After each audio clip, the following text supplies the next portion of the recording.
Hello guys, Assalamu alaikum. Welcome back to my channel. അപ്പോൾ ഇന്നത്തെ വീഡിയോയിൽ നമ്മൾ സംസാരിക്കുന്നത് 2-3 ദിവസമായിട്ട് നമ്മുടെ ചാനലുകളിലൂടെയും റീൽസിലൊക്കെ പടർന്നുകൊണ്ടിരിക്കുന്ന ഒരു വൈറസിനെ പറ്റിയാണ്, HMP വൈറസ്. ഇത് സത്യമാണോ? നിലവിലെ കണ്ടീഷൻ എന്താണ്? ഇത് ആര് പറയുന്നതാണ് ശരി എന്നൊക്കെ ആലോചിച്ച് നമ്മളെല്ലാവരും കുറച്ച് ആശങ്കയിലാണ്. ഈ ആശങ്ക ഉണ്ടാവാനും നമുക്കൊരു കാരണമുണ്ട്, നമ്മുടെ കൊറോണ.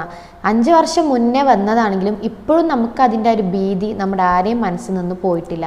കൊറോണ കാരണം ഇപ്പോഴും മാസ്ക് ഇട്ട് നടക്കുന്ന ആൾക്കാർ നമുക്കിടയിലുണ്ട്. അതുകൊണ്ടാണ് പുതിയൊരു വൈറസിൻ്റെ പേടി കേൾക്കുമ്പോൾ നമുക്ക് നല്ല ഭീതി ഉണ്ടാകുന്നത്. കാരണം ഏകദേശം 7 മില്യൺ ജനങ്ങളെയാണ് കൊറോണ കൊണ്ടുപോയത്. വാർത്തകളിൽ HMP വൈറസ് പടർന്നുകൊണ്ടിരിക്കുന്നതായിട്ട് കാണുന്നുണ്ട് എന്ന് അവിടെ താമസിക്കുന്ന ചില റീൽസുകളിലൂടെ ചില ആളുകൾ അവിടെ യാതൊരു കുഴപ്പമില്ല എന്നുള്ള വാർത്തയും നൽകുന്നുണ്ട്. ഇതിലേതാണ് ശരി എന്നുള്ളതാണ് നമ്മുടെ എല്ലാം പ്രശ്നം. ഈ HMP വൈറസ് എന്ന് പറയുന്നത് കൊറോണ പോലെ പെട്ടെന്നുണ്ടായ ഒരു വൈറസ് അല്ല. ആദ്യം അതാണ് നമ്മൾ മനസ്സിലാക്കേണ്ടത്. ഏകദേശം കുറച്ച് വർഷങ്ങൾക്ക് മുന്നേ തന്നെ ഈ HMP വൈറസ് കണ്ടുപിടിച്ചാണ്. അതായത് കോമൺ കോൾഡിന് സാമ്യമായ രീതിയിലുള്ള ലക്ഷണങ്ങളാണ് നമ്മുടെ റെസ്പിറേറ്ററി സിസ്റ്റത്തിനെ ബാധിക്കുന്ന ഒരു വൈറസാണ് HMP വൈറസ് എന്ന് പറയുന്നത്. അപ്പോൾ ഇത് കൊറോണ പോലെ പുതിയതായിട്ട് കണ്ടുപിടിച്ച ഒരു വൈറസ് അല്ല, കൊറോണയുടെ അത്ര തന്നെ പേടിക്കേണ്ട ഒരു വൈറസും അല്ല. പക്ഷേ അധികമായാൽ അമൃതം വിഷം എന്ന് പറയുന്ന പോലെ ഏത് രോഗമാണെങ്കിലും നമ്മുടെ ഹോസ്പിറ്റലുകൾക്ക് താങ്ങാവുന്നതിലധികം ആളുകൾക്ക് ഒരുമിച്ച് വന്നാലാണ് എല്ലാം പ്രശ്നമാവുന്നത്. അങ്ങനെ തന്നെയാണ് ചൈനയിൽ നിലവിൽ HMP വൈറസ് പടർന്നിട്ടുണ്ട് എന്ന് പറയുന്നത് സത്യം തന്നെയാണ്. പക്ഷേ അത് ചില ഏരിയകളിലാണ് ഉള്ളത്. പക്ഷെ ആ ഏരിയയിൽ HMP വൈറസ് മാത്രമല്ല, വിൻ്റർ ആയതുകൊണ്ട് ഇൻഫ്ലുവൻസ പോലെ ഒരുപാട് വൈറസുകളാണ് ഇപ്പോൾ അവിടെ കാണപ്പെടുന്നത്. അതുകൊണ്ടാണ് അവിടെ കുറച്ച് മരണനിരക്ക് കൂടുതലാണ്. അല്ലാതെ ചൈന മൊത്തം HMP വൈറസ് പടർന്നു എന്നല്ല പറയുന്നത്.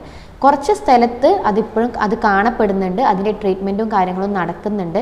പക്ഷേ കൊറോണ പോലെ ഭീതിപ്പെടുത്തുന്ന അല്ലെങ്കിൽ എല്ലാവരിലേക്കും പടർന്നു പിടിച്ച് വലിയൊരു മഹാമാരി ആവില്ല എന്ന് നമുക്ക് പ്രതീക്ഷിക്കാം. കാരണം അത്രയും ഡേഞ്ചറസ് ആയ ഒരു വൈറസ് അല്ല HMP. പിന്നെ ഇത് നമ്മൾ ആദ്യമായിട്ട് കണ്ടുപിടിക്കുന്ന ഒരു വൈറസും അല്ല, ഇത് മുന്നേ കണ്ടുപിടിച്ചതും മുന്നേ ഒരുപാട് ആളുകൾക്ക് വന്നു പോയതൊക്കെയാണ്. പക്ഷേ ചെറിയ കുട്ടികൾക്ക് അതുപോലെ കുറച്ച് പ്രായമായ ആളുകൾക്ക്, പ്രതിരോധശേഷി കുറഞ്ഞ ആളുകൾക്ക് ഏത് രോഗമാണെങ്കിലും കുറച്ച് കൂടുതൽ അവരെ ബാധിക്കാറുണ്ട്. അതുപോലെ തന്നെയാണ് ഈ HMP വൈറസും. കൂടുതൽ ആളുകളിലേക്ക് പടർന്നു പിടിക്കുമ്പോൾ അവർക്ക് വേണ്ട ഫെസിലിറ്റീസ് ഹോസ്പിറ്റലുകളിൽ കൊടുക്കാൻ കഴിയാതെയാവും. അപ്പോൾ പ്രതിരോധശേഷി കുറഞ്ഞ ആളുകൾക്ക് ഇത് ചിലപ്പോൾ മരണത്തിന് കാരണമാവാൻ സാധ്യതയുണ്ട്. അതാണ് ഇതിൻ്റെ പ്രധാന പ്രശ്നമെന്ന് പറയുന്നത്. അപ്പോൾ കൊറോണ പോലെ നമുക്ക് പേടിക്കേണ്ട ഒരു സാഹചര്യം നിലവിലില്ലെങ്കിലും ഏത് വൈറസ് ആണെങ്കിലും ഏത് അസുഖങ്ങളാണെങ്കിലും മാക്സിമം നമ്മളിലേക്ക് എത്താതെ സൂക്ഷിക്കുക എന്നുള്ളത് തന്നെയാണ് പ്രധാന കാര്യം. പിന്നെ ചൈനയിൽ ഇത് വന്നിട്ടേ ഉള്ളൂ, അധികം പടർന്നിട്ടൊന്നുമില്ല, ഒരു ഏരിയയിൽ മാത്രമേ ഉണ്ടായിട്ടുള്ളൂ എന്ന് വിചാരിച്ച് നമ്മൾ അതിനെ ശ്രദ്ധിക്കാതെ വിടുകയും വേണ്ട. നമുക്ക് ചെയ്യാൻ പറ്റുന്ന കാര്യങ്ങൾ നമ്മൾ എപ്പോഴും ചെയ്തുകൊണ്ടേയിരിക്കുക. എപ്പോഴും റെസ്പിറേറ്ററി സിസ്റ്റത്തിന് വരുന്ന പ്രശ്നങ്ങൾക്ക് കാരണം നമ്മുടെ ചില പ്രവൃത്തികൾ തന്നെയാണ്. എവിടെ പുറത്തു പോയാലും എന്തൊക്കെ യൂസ് ചെയ്താലും നമ്മുടെ കൈകൾ നമ്മൾ നല്ല രീതിയിൽ സോപ്പ് ഉപയോഗിച്ച് കഴുകുക. എന്നിട്ട് മാത്രം നമ്മുടെ മുഖത്തും എവിടെയും തൊടുക.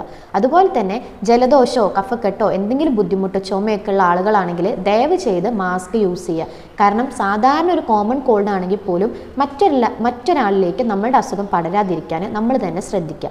അതുപോലെ തുറസായ സ്ഥലത്ത് തുപ്പുക, ഇത്തരം പ്രവൃത്തികളൊക്കെ ഒന്ന് കുറച്ചാൽ തന്നെ നമ്മളെക്കൊണ്ട് പറ്റുന്ന രീതിയിൽ നമുക്ക് എല്ലാ അസുഖങ്ങളിൽ നിന്നും രക്ഷപ്പെടാൻ പറ്റും.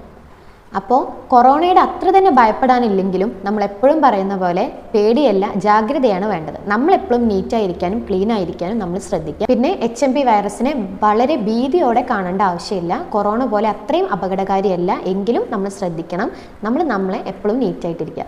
ഈ വീഡിയോ നിങ്ങൾക്ക് ഇൻഫോർമേറ്റീവ് ആയിരിക്കുമെന്ന് വിചാരിക്കുന്നു. അപ്പോൾ അടുത്തൊരു വീഡിയോയിലൂടെ കാണാം. താങ്ക്